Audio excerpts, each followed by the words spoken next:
नमस्कार विद्यार्थी मित्रांनो, स्वागत आहे आपलं यूट्यूब चॅनलचं नाव आहे मोहित मोटिवेटेड एक्झाम चॅनल. आज आपण बघणार आहोत TET म्हणजेच महाराष्ट्र राज्य शिक्षक पात्रता परीक्षा 2025 रोजी झालेल्या पेपर 2 मराठी विभागातील प्रश्न. चला आता मग सुरुवात करूया व्हिडिओला.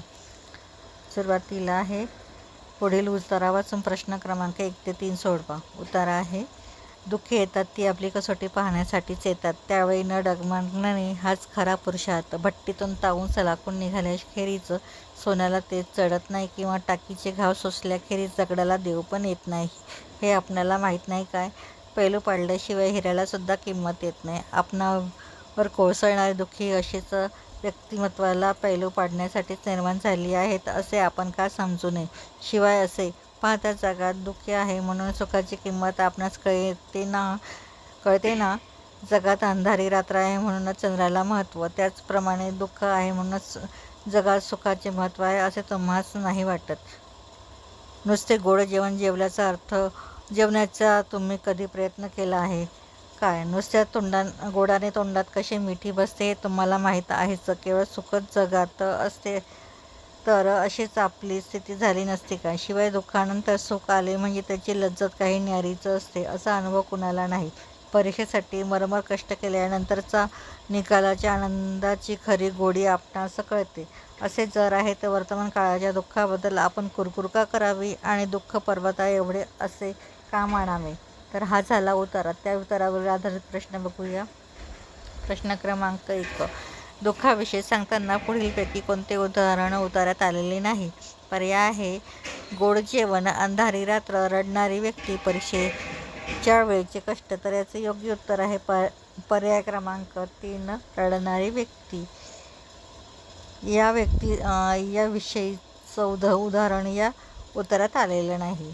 दुसरं आहे, दुःखे कशासाठी येतात? पर्याय आहे, कसोटी पाहण्यासाठी, व्यक्तिमत्व घडू नये यासाठी, सुखाची किंमत कळू नये यासाठी, आपण आनंदी व्हावे यासाठी. तर याचं योग्य उत्तर आहे पर्याय क्रमांक 2, दुःखे ही कसोटी पाहण्यासाठी येतात. त्यानंतर प्रश्न क्रमांक 3 आहे, उत्तरातून लेखकाचा कसा दृष्टिकोन प्रतीत होतो? पर्याय आहे, सकारात्मक, नकारात्मक, उदासीन आणि उत्साही.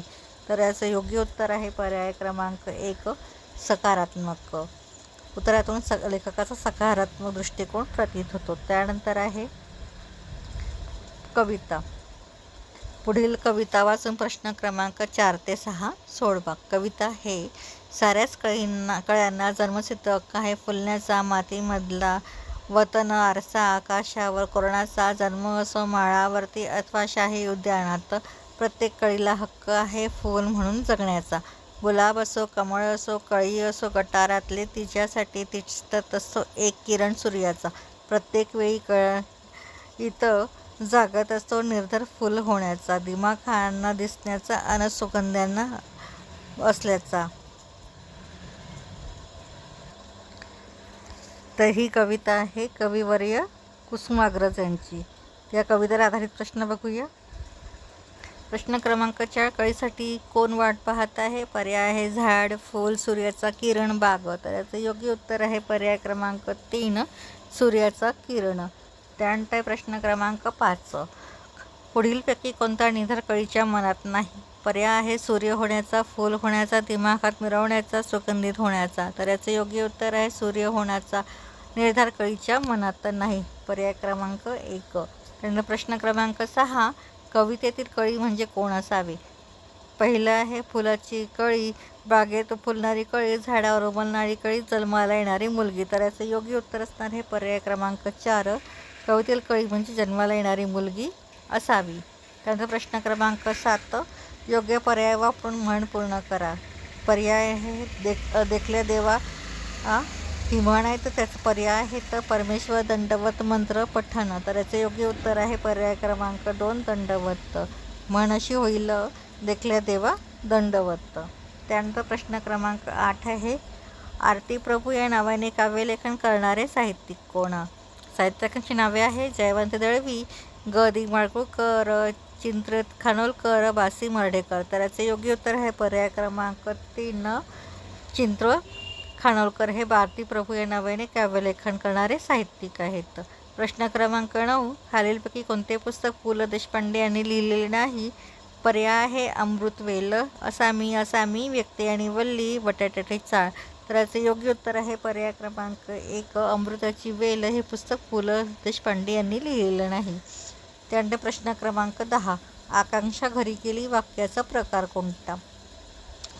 तर प्रकार आहेत वाक्याचे आज्ञार्थी, विद्यार्थी, संकेतार्थी, स्वार्थी. तर याचे योग्य उत्तर आहे पर्याय क्रमांक 4, स्वार्थी. प्रश्न क्रमांक 11, कोणी झाडांच्या फांद्यांवर चढले या वाक्यातील विभक्ती ओळखा. पर्याय आहे तृतीय एकवचन, एकवचन, षष्टी एकवचन आणि षष्टी अनेकवचन. तर याचं योग्य उत्तर आहे पर्याय क्रमांक 4, षष्टी अनेकवचन. प्रश्न क्रमांक 12, एक प्रत्यय लावता येणारा शब्द कोणता? पर्याय आहे सामाजिक, वाचा, धर्म, आनंद. तर एक प्रत्यय लावलेला शब्द येणार आहे समाजपासून सामाजिक, वाचापासून वाचिक, धर्मापासून धार्मिक आणि आनंदापासून आनंदिक. हा शब्द होत नाही, त्यामुळं गटात न बसणारा शब्द कोणता असणार आहे? तो आनंद. हा शब्दाला एक प्रत्यय लावता येत नाही.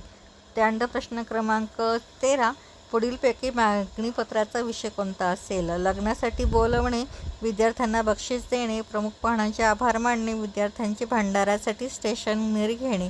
तर याचे योग्य उत्तर आहे पर्याय क्रमांक 4, विद्यार्थी भंडाऱ्यासाठी स्टेशनरी घेणे. या पत्राचा उपयोग मागणीपत्रामध्ये होतो. त्यानंतर प्रश्न क्रमांक 14, अ, आ, इ, उ हे कोणत्या प्रकारचे स्वर आहे? स्वरांचे प्रकार दिलेले आहे सजातीय स्वर, विजातीय स्वर, संयुक्त स्वर, दीर्घ स्वर. तर याचे योग्य उत्तर आहे हे सजातीय स्वरामध्ये अ, आ, इ, उ यांची हे स्वर सजातीय स्वर मानले जातात.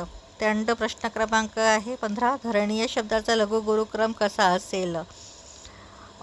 पहिला आहे गुरु गुरु गुरु, दुसरा आहे लघु गुरु गुरु, तिसरा आहे गुरु गुरु गुरु लघु गुरु, चौथा आहे गुरु गुरु लघु लघु गुरु. तर याचे योग्य असणार आहे पर्याय क्रमांक 4, लघु लघु गुरु.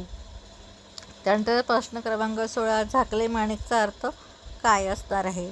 तर झाकले माणिक याचा अर्थ असणार आहे अर्थ दिलेल्या पाणक्या, बहुमूल्य वस्तू, साधा पण गुणी मनुष्य, काजक व्यक्ती. तर याचे योग्य उत्तर असणार आहे पर्याय क्रमांक 3, साधा पण गुणी मनुष्य. त्यानंतर आहे प्रश्न क्रमांक 17, पुढीलपैकी शुद्ध शब्द ओळखा. पर्याय आहे वायुपुत्र, वायुपुत्र, वायुपुत्र, वायुपुत्र. तर याचे योग्य उत्तर आहे पर्याय क्रमांक 2, वायुपुत्र. या पुढील प्रश्न आपण पुढील भागात बघणार आहोत. व्हिडिओ आवडल्यास व्हिडिओला लाईक करा, कॉमेंट्स करा, जास्तीत जास्त व्हिडिओ शेअर करा आणि चॅनलवर जर नवीन असेल तर चॅनलला सबस्क्राईब करायला विसरू नका.